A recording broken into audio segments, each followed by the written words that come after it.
ஹரே கிருஷ்ண ஹரே கிருஷ்ண கிருஷ்ண கிருஷ்ண ஹரே ஹரே, ஹரே ராமா ஹரே ராமா ராமா ராமா ஹரே ஹரே. குட்டி கதைகள் 1045. இங்கு சைத்தன்ய மகாபிரபு தனது தாயின் வருத்தத்தை போக்குவதற்காக ஒரு பக்தரின் மூலம் ஆறுதல் செய்தி அனுப்பிய கதையினை காண்போம். முன்பு ஒரு சமயம் ஜெகதானந்த பண்டிதர் எம்பெருமானின் நெருக்கமான பக்தராவார். அவரது செய்கைகள் எம்பெருமானுக்கு பிடிக்கும்.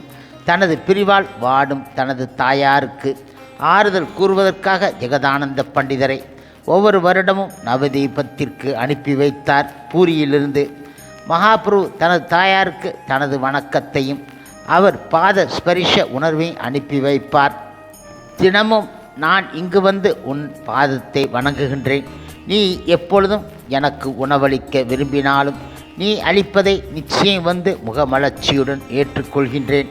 உனக்கு பணிவிடை செய்யாதவாறு சந்நியாசம் பூண்டு விட்டேன். இப்படியாக பித்தனாகிவிட்டேன். சமய தத்துவங்களை தொலைத்து விட்டேன். இவ்வாறு தான் கூறியதாக சச்சி மாதா இடம் கூறுமாறு ஜெகதானந்த பண்டிதருக்கு எம்பெருமான் கூறினார். மேலும் அவர் கூறினார், ஓ தாயே, இதை அவமதிப்பாக நினைக்காதீர்கள். ஏனென்றால் பிள்ளையாகிய நான் உன்னை முழுவதும் சார்ந்தவன்.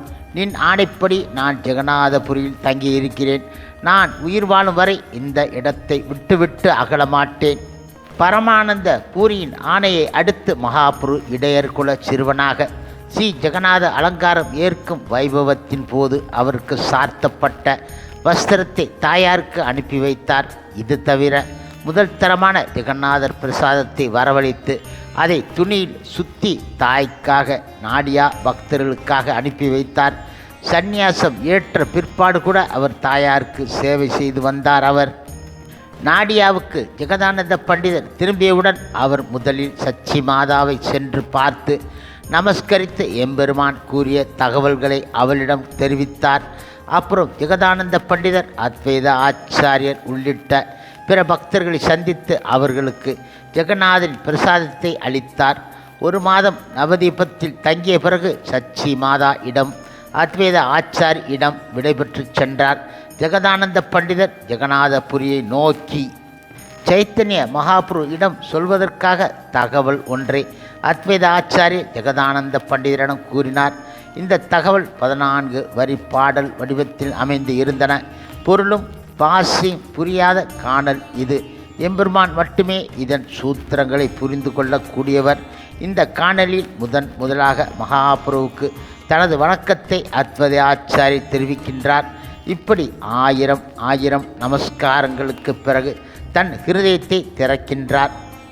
தயவு கூர்ந்து எம்பெருமானிடம் தெளிவற்ற பித்தனான புண்ணியவானிடம் தரணிவாழ் மக்கள் அனைவரும் தவறாது பித்தனாகின்றர் எனவும் அங்காடியில் அரிசி தேவை கிடையாது எனவும் பித்தாகி நிற்கும் பக்தன் பொருள் உலகம் வேண்டான்.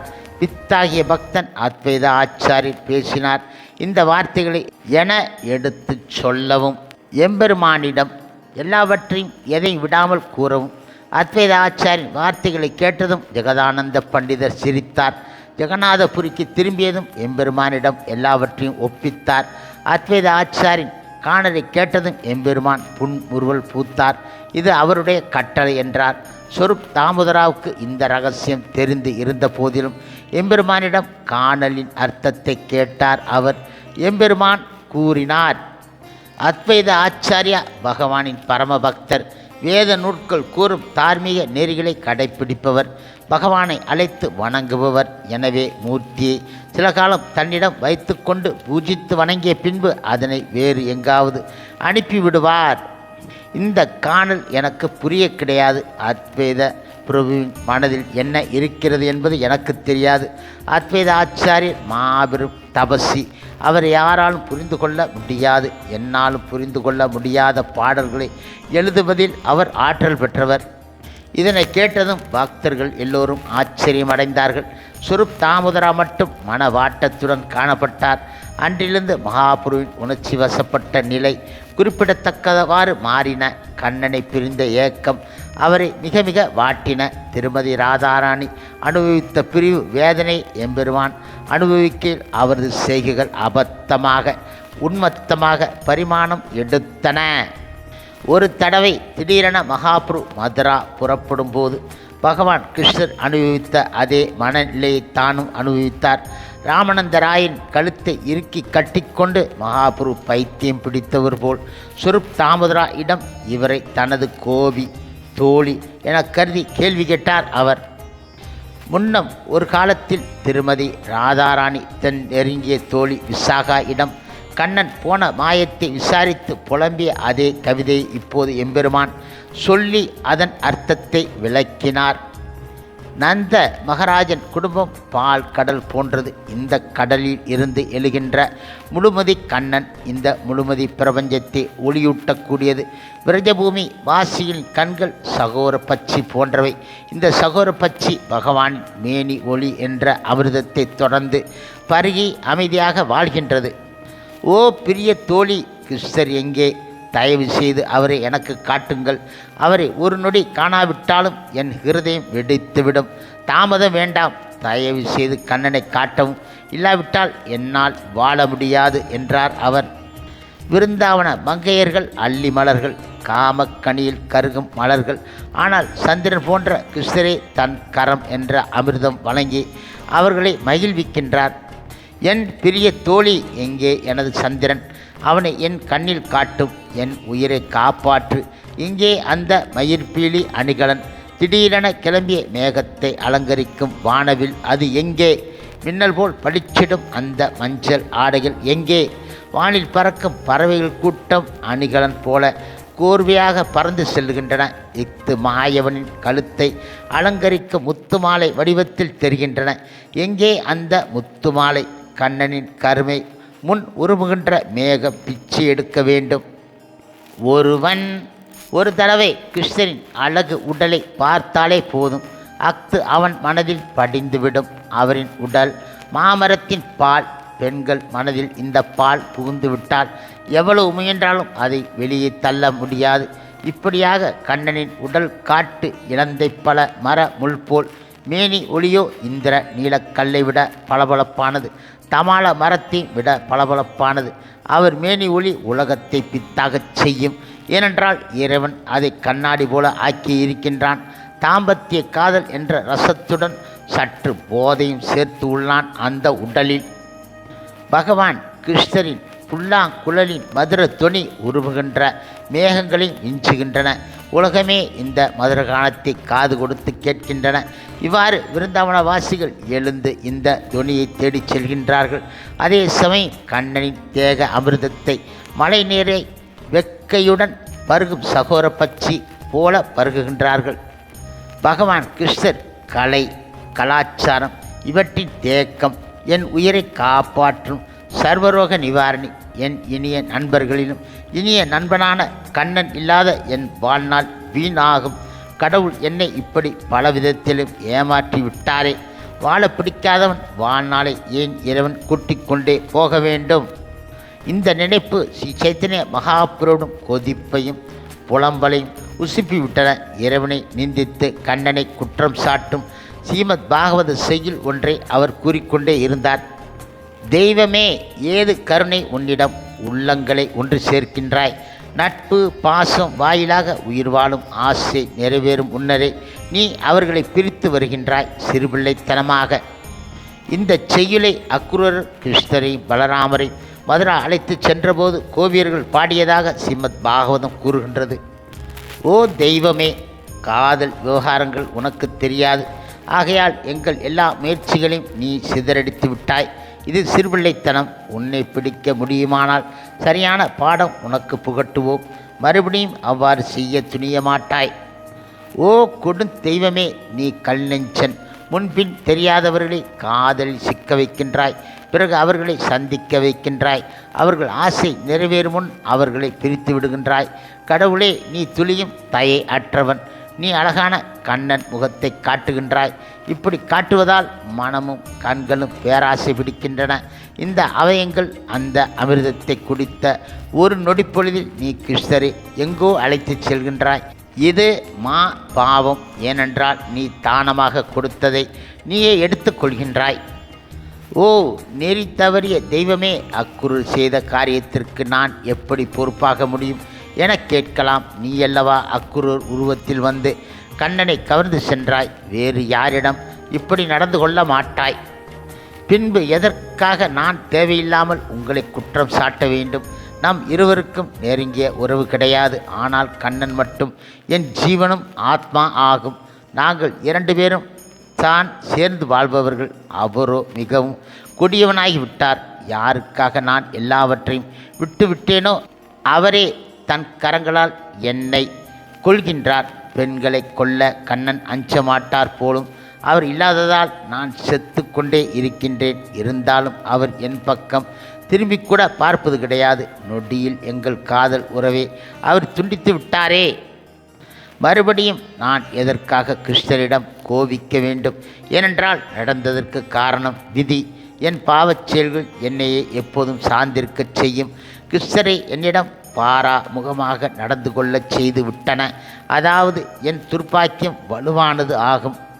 மேற்கூறியபடி இப்படியாக ஸ்ரீ சைத்தன்ய மகாபுரு பிரிவு இயக்கத்தில் புலம்பினார். ஓ கண்ணா, கண்ணா எங்கே சென்று விட்டாய்? கோபியரின் தாப உணர்ச்சிகளை தன்னுள் ஆழமாக உணர்ந்த மகாபிரபு, ஓ கோவிந்தா, ஓ தாமோதரா, ஓ மாதவா என வேதனையில் குரலிட்டார். பின்பு ஸ்வரூப் தாமோதரா, ராமானந்த ராயர் இந்த இருவரும் சந்திப்பு பாடல்களை பாடினார்கள். இந்த பாடல்கள் மகாபுருவின் இருதயத்தை மாற்றி மனதை அமைதி உறச் செய்தன. எம்பெருமான் புலம்பல் உடனே பாதி இரவு கழிந்து ஓடியது. கடைசியில் ஸ்வரூப் தாமோதரா அவரை கம்பீரா என்ற அறையில் படுக்க வைத்தார். ராமானந்தராயர் வீடு திரும்பிவிட்டார். ஸ்வரூப் தாமோதரா, கோவிந்தா இந்த இருவரும் எம்பெருமானின் அறைக்கதவின் நிலைப்படியில் படுத்து கிடந்தார்கள். ஸ்ரீ சைத்தன்ய மகாபுரு இரவு முழுவதும் கண் விழித்து படுத்து இருந்தார். ஆன்மீக பரவசத்தில் அவர் ஹரே கிருஷ்ண மகாமந்திரத்தை உச்சரித்தவாறு இருந்தார். கடைசியில் மகாபுரு பிரிவு வேதனை தாங்காமல் எழுந்து நின்று முகத்தை சுவற்றில் பதித்து தேய்த்தார். இதனால் மூக்கு, வாய், கன்னங்களில் காயம் ஏற்பட்டு இரத்தம் கசிய தொடங்கிவிட்டது. ஆனால் அவர் மெய் மறந்து இருந்ததால் அவர் இதை கவனிக்க கிடையாது. பரவசத்தில் மகாபுரு தன் முகத்தை இரவு முழுவதும் சுவற்றில் பதித்து தேய்த்தார். அவ்வப்போது கோன் கோன் என்ற வினோத ஒளி எழுப்புவார். கதவு இடுக்கு வழியாக இந்த நுட்பமான ஒளியை ஸ்வரூப் தாமோதரா கேட்டுக்கொண்டு இருந்தார். இப்பொழுது விளக்கேற்றி கையில் எடுத்துக்கொண்டு ஸ்வரூப் தாமோதரா, கோவிந்தா, கம்பீராவில் நுழைந்தனர். அவர்கள் எம்பெருமானின் முகத்தை பார்த்ததும் வெட்டவெட்டத்து வெளவெளத்து நின்றார்கள். ஏன் இப்படி செய்தீர்கள் என கேட்டார்கள். எனக்கு ஒரே படபடப்பு. இந்த அறையில் இருக்க முடிய கிடையாது. வெளியே போக நினைக்கின்றேன். கதவு எங்கே, தாழ்பால் எங்கே என தேடினேன். கதவு அகப்படாததால் சுவற்றில் முட்டிக்கொண்டேன், மோதினேன். காயமடைந்த முகத்திலிருந்து ரத்தம் வழியத் தொடங்கிவிட்டது. அப்படியிருந்தும் என்னால் அறைக்கு வெளியே செல்ல முடிய கிடையாது என்றார் அவர். அவரது பக்தி பரவச நிலையில் மகாபுருவின் மனம் சிரம் இல்லாமல் இருந்தன. அவர் செய்ததோ அல்லது சொன்னதோ பைத்தியக்காரத்தனத்தின் அறிகுறி. இந்த நிலையில் ஸ்வரூப் தாமோதர் விசாரப்பட்டார். அதே சமயம் ஒரு திட்டத்தையும் யோசித்தார். மறுநாள் அவர் மற்ற பக்தருடன் ஆலோசனை நடத்தினார். அவர்கள் மகாபுரு சங்கர பண்டிதரை கம்பீராவில் தன்னுடன் படுத்துக் கொள்வதற்கு அனுமதி தருமாறு அவரிடம் வேண்டினார்கள். இந்த தருணம் முதற்கொண்டு சங்கர பண்டிதர் சைத்தன்ய மகாபுரு தாமரை திருவடியில் கிடந்தார். எம்பெருமான் அவர் உடல் மீது தன் திருப்பாதத்தை வைப்பார். இப்படியாக சங்கர பண்டிதர் பிரபுபாதா உபாதனா என்று அழைக்கப்பட்டார். அதாவது ஸ்ரீ சைத்தன்ய மகாபுரு திருப்பாத தலையணை என பொருள். இப்படியாக அவர் ஸ்ரீமத் பாகவதத்தில் குறிப்பிட்டபடி விதுரருக்கு சமம் ஆனவர். எளிமையான விதுரர் கண்ணனின் திருப்பாதம் தாங்கி மைத்திரேயன் இவ்வாறு கூறிய பொழுது இந்த மாபெரும் ரிஷி பதில் சொல்ல ஆரம்பித்தார். அப்பொழுது அவர் தேகத்தில் இருக்கும் ரோமக்கால்கள் விரைத்து எழுந்தன. கிருஷ்ண கதை கேட்டதினால் எழுந்த பரவசமாகும். இரவு முழுவதும் சங்கரர் மகாபுருவின் திருப்பாதத்தை பிடித்து விட்டார். இடையிடையே அவர் கண் அயர்ந்து கீழே விழுந்து விடுவார். உடலில் மேல் துணி அணியாமல் அவர் கண்ணயரும் நிலையில் அவ்வப்போது ஸ்ரீ சைத்தன்ய மகாபுரு எழுந்து சங்கராவை தன் மெத்தையில் கிடத்தி மூடுவார். திடீரென விழித்தெழுந்து சங்கர பண்டிதர் கால் பிடிக்கும் பணிவிடை தொடர்வார். இவ்வாறாக இவர் விடிய விடிய பணிவிடை செய்தபடி இருந்தார். சங்கரர் காவலுக்கு இருந்ததால் அறையை விட்டுவிட்டு வெளியேற அஞ்சினார். முகத்தை சுவற்றில் தேய்க்காது விட்டுவிட்டார்.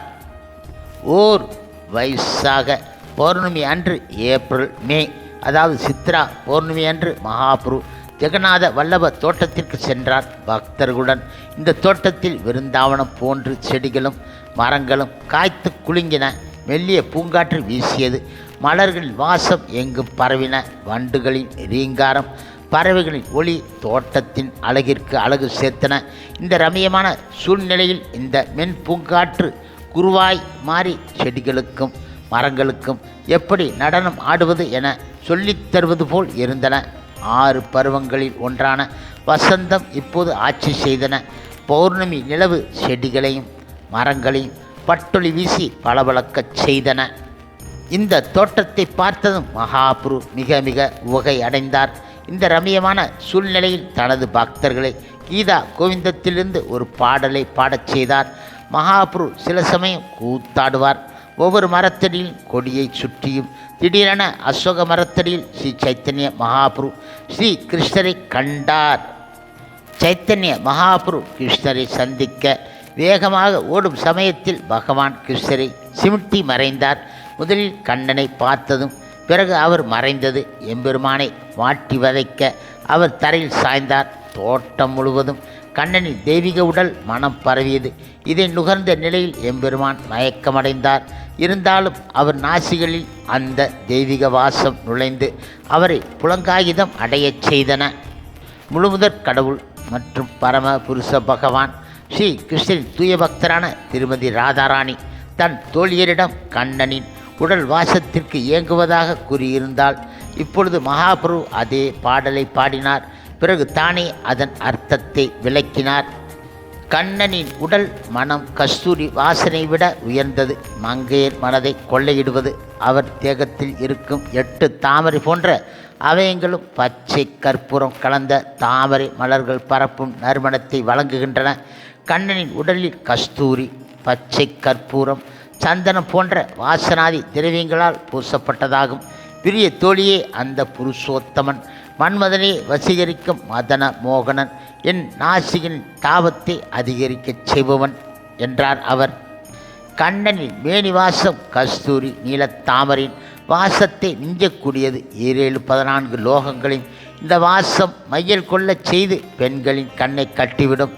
கண்ணனின் மேனிவாசம் எல்லா உலகத்தையும் வசீகரிக்கும். குறிப்பாக மங்கையர் நாசியில் புகுந்து குடிகொள்ளும். இப்படியாக மங்கையரை மயக்கி கண்ணன் இடம் அழைத்து வரும். பகவான் கிருஷ்ணரின் கண், நாபி, முகம், கை, கால் இந்த அவயங்கள் 8 தாமரை மலர்கள் போல இந்த 8 அவயங்களிலிருந்து அதாவது 8 தாமரையிலிருந்து பூவும் பச்சை கற்பும் கலந்த வாசம் வெளியேறும். சந்தனம், குங்குமம், கஸ்தூரி இவற்றை பச்சை கற்பூரத்துடன் கலந்து குழம்பாக்கி கண்ணனின் மேனியில் தடவினால் இயற்கையிலே வாசம் உடைத்த அந்த உடலுடன் இந்த வாசம் சேரும் பொழுது மங்கையின் மனமும் வதனமும் அவரிடம் மையல் கொள்ளுகின்றன. மங்கையின் நாசியில் கிடுகிடுப்பு ஏறும். அரை ஒட்டியானம், தலை முடி தளரும். அவர்கள் பைத்திய பெண்களாக திரிவார்கள். உலக மங்கையர் எல்லோருமே இந்த சபலத்திற்கு உட்பட்டவர்கள். எனவே தான் கண்ணனின் உடல் கள்ளத்தனம் மிகுந்தது ஆகும். இந்த வாசத்திற்கு மதியிழந்த நாசித்துவாரங்கள் கண்ணனின் வாசத்தை அனுபவிக்க இயங்கும். சில சமயம் இந்த வாசம் கிடைக்கும், சில சமயம் கிட்டாது. வாசம் நாசியை துளைத்தவுடன் எவ்வளவு வாசத்தை உள்ளுக்கிழுத்து கொள்ள முடியுமோ அவ்வளவுக்கு நுகரும் நாசி. எனினும் போதும் என்ற திருப்தி இருப்பது கிடையாது. வாசம் கிடைக்காவிட்டால் ஏக்கத்தில் உயிர்விடும். மதன மோகன் ஆன கண்ணன் கைதேர்ந்த நடிகர். அவர் திறந்துள்ள வாசனை திரவிய கடையில் உலக பெண்கள் திரண்டு வாடிக்கையாளர் ஆகின்றார்கள். அவர் வாசனை திரவியங்களை தாராளமாக வழங்குகின்றார். பெண்கள் குருடாகி வீடு செல்லும் பாதி தெரியாமல் தவிக்கின்றார்கள். இப்படியாக சைத்தன்ய மகாபுரின் மனம் இப்படி பறிபோய் விட்டதால் அவர் வண்டு போல இங்கும் அங்கும் சுற்றித் திரிந்தார். மரங்களை தொட்டு பார்த்தார், செடிகளை தொட்டு பார்த்தார். கிருஷ்ணர் எங்காவது தென்படுவாரா என மாறாக கிருஷ்ணரின் தெய்வீக சரீர வாசமே அவருக்கு கிடைத்தன. எம்பெருமான் நடனமாட சுருப் தாமோதரா ராமானந்தராயா பாடினார்கள். மறுநாள் பொழுது புலரும் வரை தெய்வீக ரசத்தை அனுபவித்தார்கள். இருவரும் மகாபுரு வெளி உலக விழிப்பு உணர்வை நிமிண்டி விடுவதற்கான ஒரு உத்தியை கையாண்டார்கள். கடைசியில் எம்பெருமான் கடலில் நீராடி ஸ்ரீ ஜெகநாதர் கோவிலுக்கு சென்று வீடு திரும்பி விட்டார். பகவான் கிருஷ்ணரின் திருவிளையாடல்கள் அற்புதமாக சிற்சக்தி நிரம்பியவை. இவை பரீட்சை செய்து பார்க்கும் தர்க்கம் வாதம் இந்த 2 பரிமாணத்திற்கு உட்படாது. மகானு பாவன்களின் செயல்களும் தன்மைகளும் இவர்களின் உள்ளத்தில் பெருங்கடவுள் பக்தி விழுத்தெழுந்த நிலையில் மெத்த கற்றவர்களால் கூட புரிந்து கொள்ள முடியாததாகும். இப்பொழுது ஸ்ரீ சைத்தன்ய மகாபுரு திருவிளையாடல்கள் சந்தேகமில்லாமல் வினோதம் ஆனவை. குறிப்பாக அவர் பைத்தியக்கார தனத்தை சான்று சொல்லலாம். ஆகையால் சாதாரண விஷயங்கள் போல் அவரின் திருவிளையாடல்களை விவாதிக்கக்கூடாது. முழு நம்பிக்கையுடன் கேட்க வேண்டும். இந்த மாதிரி பைத்தியக்காரத்தன பேச்சுக்கள் குறித்த சான்று ஸ்ரீமத் பாகவதம் பிரமர கீதா பகுதியில் கூறப்பட்டு இருக்கின்றன. அது என்னவென்றால், திருமதி ராதாராணி ஒரு தேனியிடம் கண்ணன் பக்தி பெருமையால் புலம்புகின்றாள். ஸ்ரீ சைத்தன்ய மகாபுரு ஸ்ரீ நித்யானந்த பிரபு இவரின் தொண்டர்களாக ஒருவர் மாறினால் மட்டுமே அவருக்கு இந்த இருவரின் ஆசி உண்டாயின் அவரால் இவை யாவற்றையும் புரிந்து கொள்ள முடியும். சைத்தன்ய சரித்தாமிருத்தம் என்றென்றும் எப்பொழுதும் புதுமையும் இனிமையும் வாய்ந்தன. இதைத் தொடர்ந்து உபன்யாசம் செய்ய கேட்டால் கேட்டவர் ஹிருதயம் செவியும் பக்குவம் அடையும். ஹரே கிருஷ்ண கிருஷ்ண கிருஷ்ண ஹரே ஹரே, ஹரே ராமா ராமா ராமா ஹரே ஹரே. சில பிரபுபாதரின் சேவையில் இஸ்கான் பக்தர்கள்.